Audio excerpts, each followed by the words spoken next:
Guys, ഇത് ഒരു entirely different ആയിട്ടുള്ള വീഡിയോ ആണ്. It's something about my personal things. ഇന്നലെ എനിക്ക് as a brother, he's like a brother to me, എന്നോടൊരു ചോദ്യം ചോദിച്ചു. അതിന് ആ ചോദ്യം പലരോടും വന്നേക്കാവുന്ന ഒരു ചോദ്യമാണ്. അപ്പോൾ ഞാൻ ഈ വീഡിയോ തുടങ്ങിയത് തന്നെ ഈ കുറച്ച് സ്ത്രീകൾ ആത്മഹത്യ ചെയ്തു. അതെന്നെ വളരെ വേദനിപ്പിച്ചു. കുറച്ച് ആൾക്കാർ രോഗങ്ങൾ കൊണ്ട് ആത്മഹത്യ ചെയ്തു, അതും എന്നെ വേദനിപ്പിച്ചു.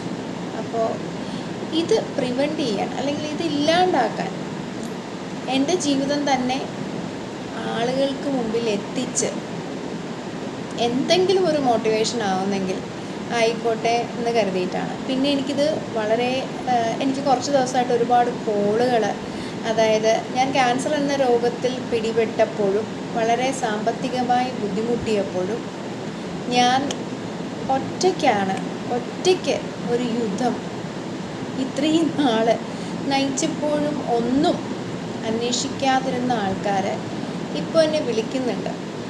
അതൊരു പക്ഷേ ക്യാൻസർ എന്ന വ്യാധി എന്നിൽ നിന്ന് പോയി എന്ന് അറിഞ്ഞിട്ടാണോ എന്നാവുമെന്ന് വിചാരിക്കും. അപ്പോൾ ഞാൻ ഈ ക്യാൻസർ വാർഡിൽ പോകുമ്പോൾ എനിക്ക് വന്ന വലിയ ക്യാൻസർ അല്ല, ചെറുതാണ്. ഞാൻ അവരുടെ കണ്ണുകളിൽ കണ്ടിട്ടുള്ള ദുഃഖം തളം കെട്ടിയ കണ്ണുകളാണ്. ഇവർക്ക് എന്തോ ഒരാശ്വാസം പകരാൻ പറ്റുമോ? ഞാൻ ക്യാൻസറിനെ ഒരു എനിമിയായിട്ടാണ് കണ്ടത്. സോ ഞാൻ നന്നായിട്ട് അവനെതിരെ യുദ്ധം ചെയ്തു.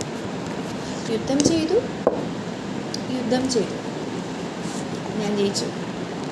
അപ്പോൾ എൻ്റെ ക്യാൻസറിനേക്കാൾ വലിയ ആപത്തുകൾ എനിക്ക് ചുറ്റുമുണ്ടായിരുന്നു. വളരെയധികം മനുഷ്യരെന്നെ നിന്ദിച്ചിട്ടുണ്ട്, പരിഹസിച്ചിട്ടുണ്ട്. വീടുകളിൽ നിന്ന് പോലും കണ്ണീരോടെ ഞാൻ ഇറങ്ങി പോരേണ്ടി വന്നിട്ടുണ്ട്. അപ്പോൾ എന്നെ കേൾക്കുന്നവരോട് എനിക്ക് പറയാനുള്ളത്, നമ്മളുടെ ഹിന്ദു വിശ്വാസം അനുസരിച്ച്, നമ്മുടെ ഇന്ത്യയുടെ ഒരു ചരിത്രം അനുസരിച്ച്, നമ്മൾ വീട്ടിൽ വരുന്ന ആളെ ഒരു വളരെ പ്രാധാന്യം നൽകി, നല്ല ഫുഡ് നൽകി, അവരെ പൂജിച്ച് അതിഥി ദേവോ ഭവ, അങ്ങനെ അല്ലാതെ ഒരു സ്ഥലത്ത് നമ്മുടെ കണ്ണുനീർ വീണിട്ട് പോയാൽ അത് ദോഷം വരുന്ന പറയുന്നത്. അപ്പോൾ ഇതൊന്നുമല്ല ഞാൻ പറയാൻ ഉദ്ദേശിച്ചത്. ഇങ്ങനെ പല പ്രശ്നങ്ങളിൽ പെട്ടുടരുന്ന മനുഷ്യനുണ്ട്. ഞാൻ ആ കുഞ്ഞുനാളുകളിൽ തൊട്ട് ദുരിതത്തിലൂടെ കടന്നു പോയതുകൊണ്ട്,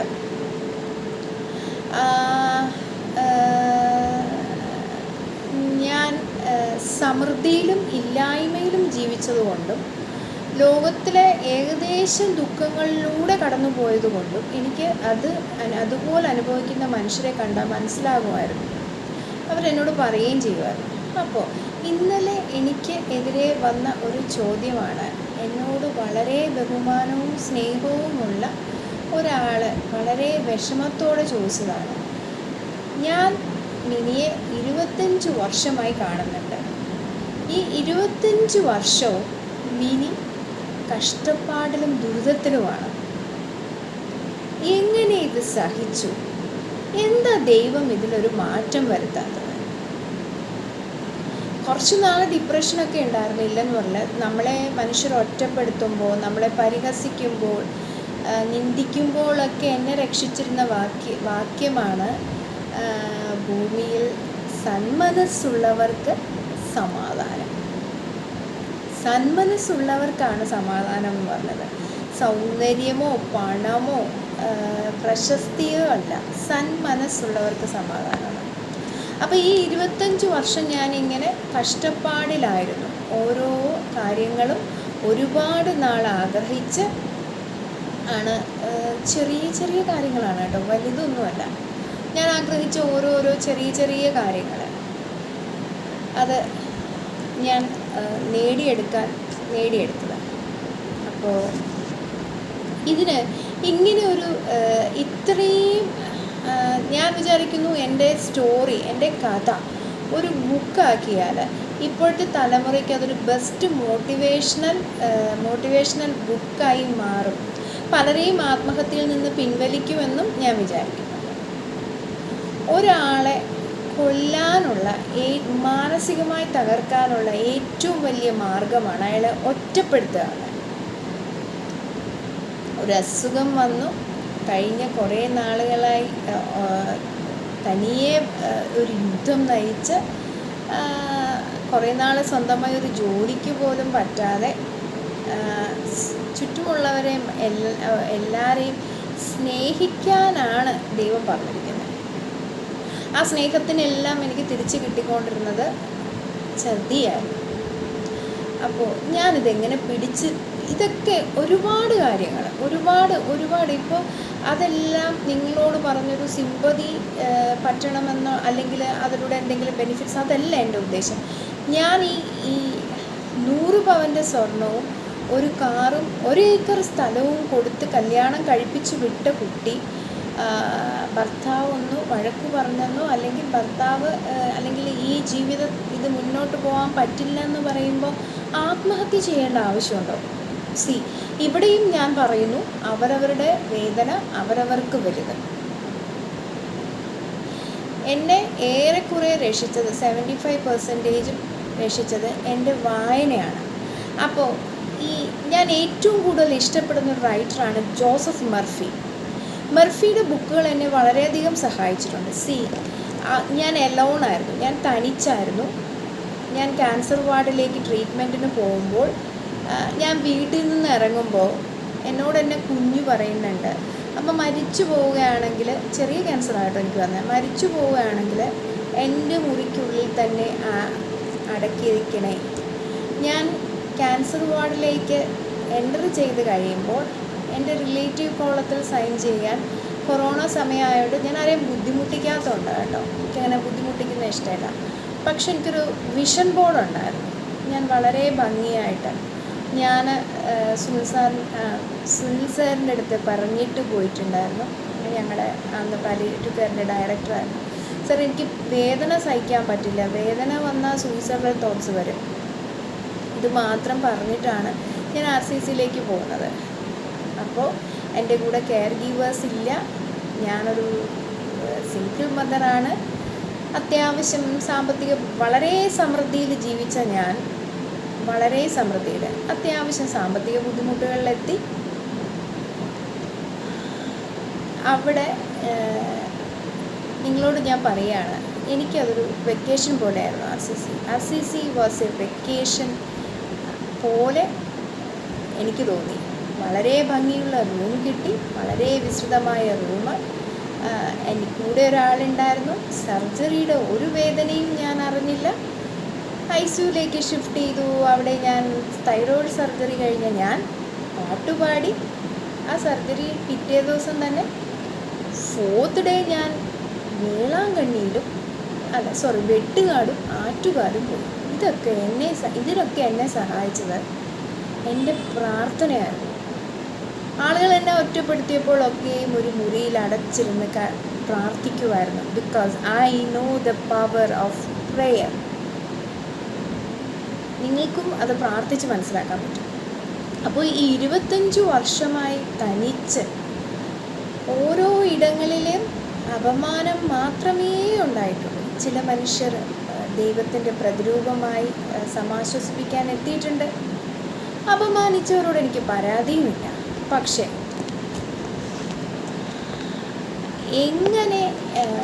ഞാൻ എന്തുകൊണ്ട് ഇതിലൊക്കെ സന്തോഷിക്കുമെന്ന് ചോദിച്ചു കഴിഞ്ഞാൽ, ഒരു മനുഷ്യൻ, മർഫി പറഞ്ഞ കഥയാണ്. അപ്പോൾ അയാളുടെ അമ്മാവൻ വളരെ കോടീശ്വരനായിരുന്നു. അയാൾ ദരിദ്രനുമായിരുന്നു. ദാരിദ്ര്യത്തിലാണ് ജനിച്ചത്. അപ്പോൾ അമ്മാവൻ്റെ മക്കൾ സ്വത്തുക്കളുടെ നടുവിലെയാണ് ജനിച്ചത്.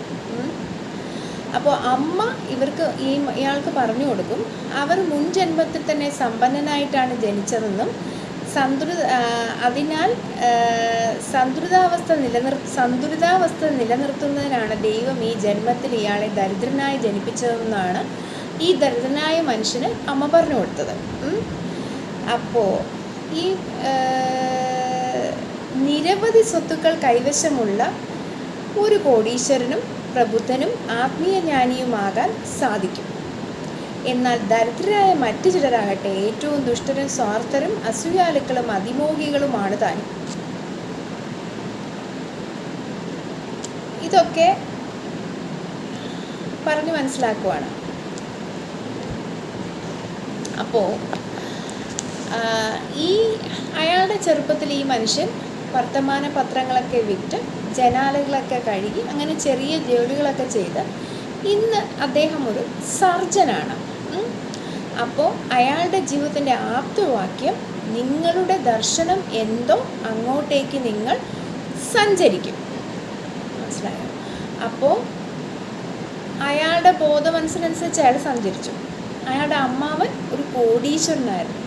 അയാളുടെ മകന് സാധ്യമായതെല്ലാം നൽകിയിരുന്നു. സ്വകാര്യ പഠനം, യൂറോപ്പിലേക്കുള്ള വിദ്യാഭ്യാസ യാത്രകൾ, ഓക്സ്ഫോർഡിൽ അയച്ചു പഠിപ്പിച്ചു, നല്ല വേലക്കാരെ നൽകി, വാഹനങ്ങൾ നൽകി, അവൻ്റെ മറ്റെല്ലാ ചെലവുകളും വഹിച്ചു. പക്ഷേ അവനൊരു പരാജയമായി മാറി. ലാളിച്ചു വഷളാക്കപ്പെട്ട അവൻ യാതൊരു ആത്മവിശ്വാസവും സ്വാശ്രയശീലവും ഇല്ലാത്തവനായി മാറി. അവന് നേടാൻ ആവശ്യങ്ങളില്ലായിരുന്നു, മറികടക്കാൻ തടസ്സങ്ങളില്ലായിരുന്നു. നിങ്ങൾ ശ്രദ്ധിച്ച് കേൾക്കണം. അവന് നേടാൻ ആവശ്യങ്ങളില്ലായിരുന്നു, മറികടക്കാൻ തടസ്സങ്ങളില്ലായിരുന്നു. അവൻ ഒരു മദ്യപാനിയും ജീവിതം എന്ന കലയിലെ സമ്പൂർണ്ണ പരാജയവുമായി മാറി. അപ്പോൾ ഇവരുടെ സമ്പന്നൻ ആരായിരുന്നു ദരിദ്രൻ? ഈ സർജൻ വൈഷമ്യമേറിയ വഴിയിലൂടെ നടന്ന് സഞ്ചരിച്ചതിന് തനിക്ക് നന്ദിയുണ്ടെന്ന് അയാൾ പറഞ്ഞു. നമ്മൾ ഈ കുഞ്ഞു കുട്ടികൾക്ക് 10-18 വയസ്സായവർക്ക് കാറും സ്വന്തം വീടും നല്ല ജോലിയും, പിന്നെ എന്ത് തടസ്സം, പിന്നെ എന്തിനെ മറികടക്കാൻ? അപ്പോഴാണ് കള്ളും കഞ്ചാവും. അപ്പോൾ ഞങ്ങളൊക്കെ 70s ഒരുപാട് കഷ്ടപ്പെട്ട് ഒരുപാട് ദൂരം നടന്ന് സ്കൂളിൽ പോയി ഇന്നും നേടാൻ ഒരുപാട് ബാക്കി നിൽക്കുക ഈ 40കളിലും. അപ്പോൾ ഈ നേടാനുള്ള ത്വര ആണ് നമ്മളെ ഇത്രയും നാൾ ജീവിപ്പിച്ചത്. അപ്പോൾ ഒരു ദരിദ്രനായി നമ്മളെ ദൈവം നടത്തിയതിന് നമ്മൾ ദൈവത്തോട് നന്ദി ഉണ്ടായിരിക്കാം എന്ന് വേണം പറയാൻ. അതിനകത്ത് ബെനിഫിറ്റ്സായിട്ട് എനിക്ക് മനസ്സിലായത് മറ്റൊരാളുടെ ദുഃഖം നമുക്ക് മനസ്സിലാക്കാൻ പറ്റും. ഇതൊരു ഇൻട്രൊഡക്ഷനാണ്. ഞാൻ ഒരുപാട് അത്യാവശ്യം ഒരു സമൃദ്ധി എനിക്ക് എൻ്റെ കുട്ടിക്കാലത്തൊക്കെ I was treated like a princess. എൻ്റെ അച്ഛൻ്റെ വീട്ടിലാണ് ഞാൻ വളർന്നത്. അപ്പോൾ എനിക്ക് അത്യാവശ്യം ബുദ്ധിമുട്ടുകളൊന്നുമില്ല. പക്ഷെ പിന്നെ ഞാൻ ചില മനുഷ്യരുടെ ചതിയുടെ ഫലമായിട്ട് ഞാൻ ജീവിതത്തിൽ ഒറ്റപ്പെടുകയും പലരാലും പരിഹസിക്കപ്പെടുകയും നിന്ദിക്കപ്പെടുകയും ചെയ്തു. എൻ്റെ സാമ്പത്തിക അടിത്തറ തകർന്നു. രോഗങ്ങളാൽ തല മുതൽ പാദം വരെ രോഗങ്ങളാൽ നിറഞ്ഞു. കടബാധ്യതകളേറി. ഇവിടെ തിരിഞ്ഞു നോക്കിയാലും ചതി മാത്രം. ഞാൻ ഒറ്റപ്പെട്ടു. പലപ്പോഴും എന്നിൽ ആത്മഹത്യയിലേക്കുള്ള ചിന്തകൾ വന്നു. പക്ഷെ ഞാൻ ആത്മഹത്യ ചെയ്തില്ല. എങ്ങനെ ഞാൻ ഇത്രയും നാൾ ജീവിച്ചിരുന്നു? അത് ഈ മെർഫിയുടെ ബുക്കുകൾ നിങ്ങളുടെ സാമ്പത്തിക നിലയെ, സാമ്പത്തികത്തിനെ തടസ്സപ്പെടുത്തുന്നത് എന്താണ്? എന്തുകൊണ്ടാണ് നമ്മളിലേക്ക് ഐശ്വര്യങ്ങൾ വരാത്തത്? ഇത്രയും നാളത്തെ എൻ്റെ ജീവിത രീതി കൊണ്ട് ഞാൻ മനസ്സിലാക്കിയതാണത്. അപ്പോൾ നിങ്ങളെല്ലാവരും എൻ്റെ വീഡിയോ കാണണം, ലൈക്ക് ചെയ്യണം, സബ്സ്ക്രൈബ് ചെയ്യണം, ഷെയർ ചെയ്യണം. ഇതൊരു റിക്വസ്റ്റാണ്. Because I want nobody to commit suicide. ആത്മഹത്യ ഒന്നിനും ഇന്നും ഇപ്പോൾ ഞാൻ നിങ്ങളോട് സംസാരിക്കുമ്പോഴും ആത്മഹത്യയുടെ വക്കിലാണ് ഞാൻ. എനിക്ക് ചിരിക്കാൻ പറ്റുന്നൊരു സമയത്തിലല്ല ഞാൻ, പക്ഷേ ഞാൻ എൻ്റെ മുഖത്തെ സന്തോഷം കൊണ്ട് നിറയ്ക്കുന്നു, അതിലൂടെ മുന്നോട്ട് ജീവിക്കുന്നു. അതെങ്ങനെയാ എന്നുള്ളത് കുറച്ച് ബുക്കുകളിലൂടെ, നിങ്ങൾക്ക് സാമ്പത്തിക ബുദ്ധിമുട്ടുണ്ടാകാം, പിന്നെ എന്താ പറയുന്നത്, ഇപ്പോൾ ഹസ്ബൻഡ് വൈഫ് റിലേഷൻ പ്രോബ്ലംസ് ഉണ്ടാകാം, ഇങ്ങനെയൊക്കെ പിന്നെ നമുക്ക് ഒരുപാട് പ്രശ്നങ്ങളുണ്ടാകും. അപ്പോൾ ഞാൻ ഈ ഇടയായിട്ട് ഓർക്കുന്നു, ഒരു കുഞ്ഞിനെ തറയിൽ എറിഞ്ഞു കൊന്നത് എന്തുകൊണ്ടാണ് അത് സംഭവിച്ചേ?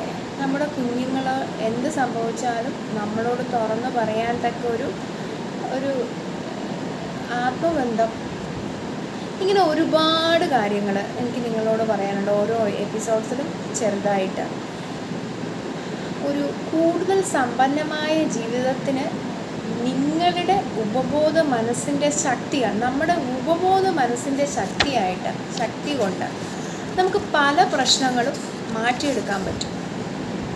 ഒരു ശക്തിയുണ്ട് നമ്മളിൽ കുടിയിരിപ്പുണ്ട്. അത് മനസ്സിലാക്കിയവർ വളരെ സന്തോഷമായിട്ട് ജീവിച്ചിരിക്കുന്നുണ്ട്. ഈ ശക്തി തിരിച്ചറിയാതെ, നമ്മുടെ ഉപബോധ മനസ്സിൻ്റെ ശക്തി തിരിച്ചറിയാത്തവർ പലപ്പോഴും ഉയർച്ച താഴ്ചകൾ. ഞാൻ എൻ്റെ ഈ 45 വർഷം കഴിഞ്ഞത് ഈ രീതിയിലായിരുന്നു. അപ്പോൾ ഇത് എങ്ങനെ നമുക്ക് മുന്നോട്ട് പോകാം എന്ന് വ്യക്തമായി ബുക്കിൽ എഴുതിയിട്ടുണ്ട്. അപ്പം ഇതിൻ്റെ ഒരു ഡിസ്കഷനാണ് തുടർന്നുള്ള വീഡിയോയിൽ. അല്ലാതെ വേറെ ഒരുപാട് വീഡിയോസ് ഉണ്ട്, ക്യാൻസർ പ്രിവെൻഷൻ വീഡിയോസ്. അങ്ങനെ നിങ്ങൾക്ക് ഒരു ചെറിയ ചെറിയ ടിപ്സുകൾ ഞാൻ വായിച്ചെടുത്തതും മനസ്സിലാക്കിയതുമായ കാര്യങ്ങൾ. അതായത് ഞാൻ ഈ റിഫൈൻഡ് ഫ്ലോർ, ജസ്റ്റ് ഒരു ടിപ്പ്, ഇതെല്ലാം മിക്സ് ചെയ്താണ്. Because I'm not familiar with, I don't have much and more facilities like, എനിക്ക് വലിയ ക്യാമറയോ ലൈറ്റിംഗ് സിസ്റ്റമോ ഒന്നുമില്ല. എൻ്റെ കയ്യിലുള്ളൊരു ചെറിയ മൊബൈൽ വെച്ച് നിങ്ങളിൽ പോലെ സാധാരണക്കാരിയായി ഞാൻ സംസാരിക്കുന്നു. അപ്പോൾ ഈ മൈദ ഷുഗറിന് കാരണമാവുന്നുണ്ട്. ഈ റിഫൈൻഡ് ഫ്ലോർ അതൊരു പരിധിവരെ, ഒരു സ്റ്റാഫ് നേഴ്സായിട്ട് പോലും എനിക്കറിയത്തില്ലായിരുന്നു മൈദ എങ്ങനെയായിരുന്നു ഈ ഷുഗർ ഉണ്ടാക്കുന്നത്. അടുത്ത വീഡിയോയിൽ ഇങ്ങനെ ചില ടിപ്പുകളും കൂടെ നിങ്ങൾക്ക് കിട്ടും. നിങ്ങളുടെ പ്രശ്നം എന്തോ ആവട്ടെ, ഞാനിപ്പോൾ ജ്യോതിഷമൊന്നും പഠിച്ചിട്ടല്ല, പക്ഷേ എന്നിൽ ഐ ക്യാൻ ഡൂ സംതിങ്. ഞാൻ ചില പ്രശ്നങ്ങൾ, എല്ലാ പ്രശ്നങ്ങളിലൂടെയും കടന്നു പോയതുകൊണ്ട് ചില പ്രശ്നങ്ങൾ എനിക്ക് പരിഹരിക്കാൻ പറ്റുമായിരിക്കും. Okay, then bye bye. We will meet tomorrow. Okay, bye bye.